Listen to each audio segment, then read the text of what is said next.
Xəyanət travma yarada bilər? Bəli, çünki insan heç gözləmədiyi bir vəziyyətlə üzləşir və ani bir şok yaşayır. O an bunu qəbul etmək istəmir, inkar edir. Bu ola bilməz, mən buna layiq deyiləm. Niyə mənim başıma gəldi kimi düşüncələr yaranır. Şokun təsiri azaldıqca isə reallığı daha dərindən hiss etməyə başlayır. Çünki insanın ümidləri, gözləntiləri, gələcəklə bağlı planları yerlə bir olub artıq. Birdən-birə insan eyni anda bir neçə emosional hissi birdən yaşayır. Özünü günahlandırır, kədər hiss edir və daha sonra qəzəb və nifrətlə mübarizə aparmağa çalışır.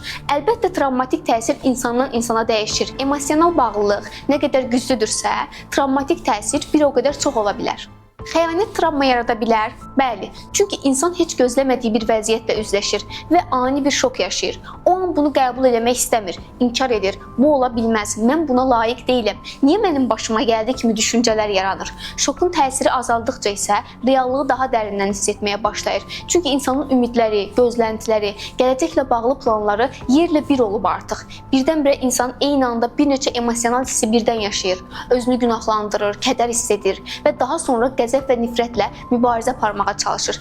Əlbəttə, travmatik təsir insandan insana dəyişir. Emosional bağlılıq nə qədər güclüdürsə, travmatik təsir bir o qədər çox ola bilər.